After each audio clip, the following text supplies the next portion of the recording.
ఈ పోరాటంలో అమరులైన ప్రతి ఒక్కరూ భూమితో తమకు ఉన్న అనుబంధాన్ని ఆధారంగా చేసుకొని చేసిన పోరాటాలు.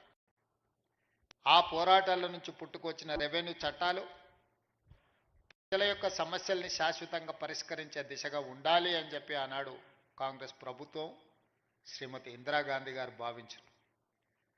భూమి అనే చర్చ ఎప్పుడొచ్చినా బూరుగుల రామకృష్ణారావు గారు కావచ్చు, పివి నరసింహారావు గారు కావచ్చు, శ్రీమతి ఇందిరాగాంధీ గారి నేతృత్వంలో జరిగిన భూసేకరణ, ఒకనాడు వేలాది ఎకరాలు జమీందారులు, జాగీర్దారులు, భూస్వాముల దగ్గర ఉన్న భూములను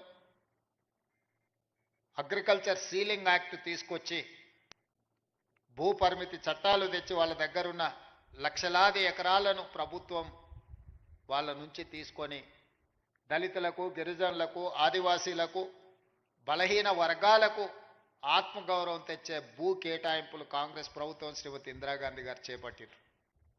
అదేవిధంగా వారసత్వంగా వచ్చిన భూములు కావచ్చు, తమ శ్రమతో కొనుగోలు చేసిన భూములు కావచ్చు, అటవీ భూమి హక్కుల చట్టం ప్రకారం ఆదివాసీలకు ఇచ్చిన పోడు భూముల పట్టాలు కావచ్చు, ఈ అన్ని భూముల యొక్క హక్కులను రెవెన్యూ శాఖ భద్రంగా పొందుపరిచి వాళ్ళ హక్కులను ఆనాడు పటేల్ పట్వారీ వ్యవస్థలో గ్రామాలలో పట్వారీలు భూముల వివరాలను నమోదు చేసేవాళ్ళు. పట్వారీలు నమోదులు చేసిన భూముల వివరాలు పటేల్ పట్వారీ వ్యవస్థ రద్దు కావడంతో గ్రామాలలో ఉండే రెవెన్యూ రికార్డులన్నీ కూడా మండల కేంద్రాలకు మండల వ్యవస్థ వచ్చిన తర్వాత మండలాలకు తరలిపోయినాయి. భూమికి సంబంధించి ప్రభుత్వం ఆ తర్వాత తీసుకొచ్చిన పరిణామాలలో విఆర్ఓ, విఆర్ఏలను తీసుకొచ్చి ప్రభుత్వ అధికారులుగా, ప్రభుత్వ ప్రతినిధులుగా గ్రామాలలో ఉండే భూముల యొక్క సమాచారాన్ని సేకరించి మండల కేంద్రాలలో మండల రెవెన్యూ ఆఫీసర్సు లేదా తహసీల్దార్ దగ్గర భద్రపరిచారు.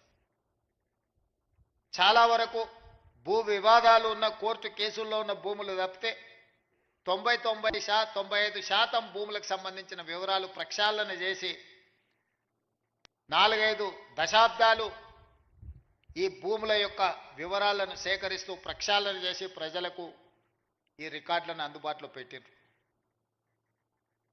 ఫలంగా తెలంగాణ రాష్ట్రం వచ్చిన తర్వాత పాలకుల మెదడులో కదిలిన ఆలోచన 2020 భూముల యొక్క చట్టాలను అన్నిటిని కూడా ఆర్ఓఆర్ యాక్ట్ను మారవాలన్న ఆలోచన. రెవెన్యూ చట్టాలను మారవడమే కాదు, ఆనాడు ప్రవేశపెట్టిన ధరణి అనే ఒక యాప్ ఈ ప్రాంత ప్రజలకు, రైతులకు ఒక పీడకలగా మారి ఇంతకుముందు మిత్రులు బట్టి విక్రమార్క గారు చెప్పినట్టు ఒక తహసీల్దార్ మీదనే పెట్రోల్ పోసి తగలబెట్టే పరిస్థితి.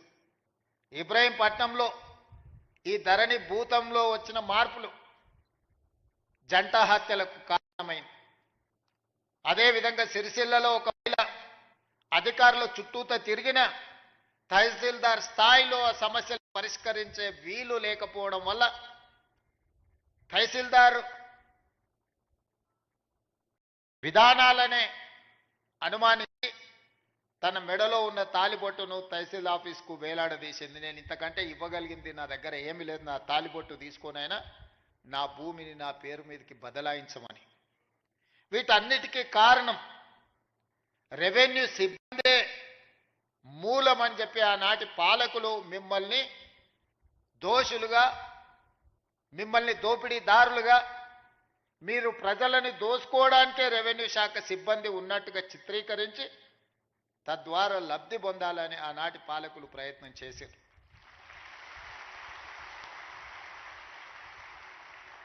ఇక్కడున్న రెవెన్యూ సిబ్బందిని, తెలంగాణ రైతాంగాన్ని నేను అడుగుతున్నా, దాదాపుగా 65 సంవత్సరాలు మన భూములకు సంబంధించిన వివరాలు, మన భూముల ఖాతాలు, 69 లక్షల కమతాలకు సంబంధించిన వివరాలను ఈ రెవెన్యూ సిబ్బంది కాపాడారు కదా, వీళ్ళే కదా మన హక్కులను భద్రంగా పొందుపరిచింది.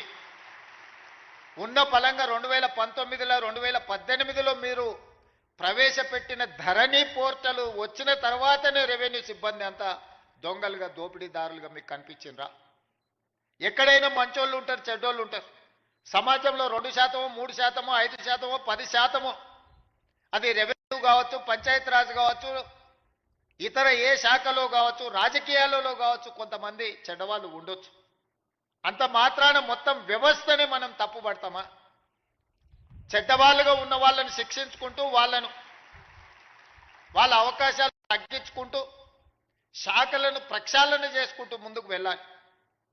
ఇంట్లో ఒకవేళ ఎలక దూరితే ఇల్లు తగలబెట్టుకోము కదా, పొగబెట్టి ఆ ఎలకను పట్టుకునే ప్రయత్నం చేయాలి తప్ప ఇల్లు తగలబెట్టుకునే విధానం ఎక్కడైనా మనం చూసినామా?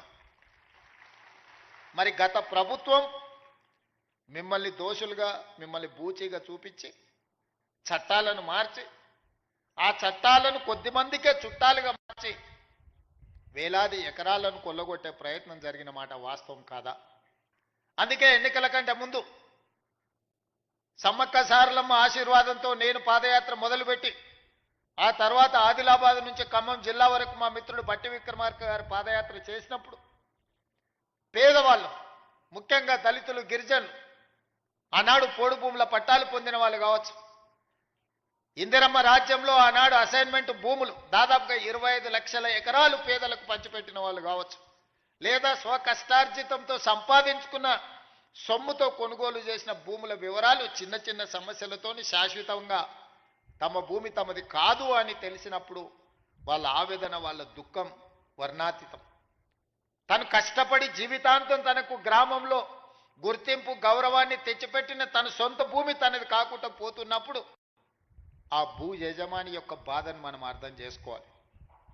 నాడు ప్రభుత్వంలో ఉన్న పెద్దలకు శాసనసభలో చర్చల సందర్భంగా కానీ ఇతర ప్రజాప్రభుత్వ కార్యక్రమాలలో ఎంత మాత్రం చెప్పినా వాళ్ళ చెవికి ఎక్కలేదు. అందుకే చివరగా మేము చెప్పినాం, మా ప్రభుత్వం వస్తుంది, ధరణిని ఆనాటి ప్రభుత్వం చేసిన చట్టాన్ని బంగాళాఖాతంలో ఇసురుతామని. వాళ్ళు చేసింది తప్పు, దాన్ని బంగాళాఖాతం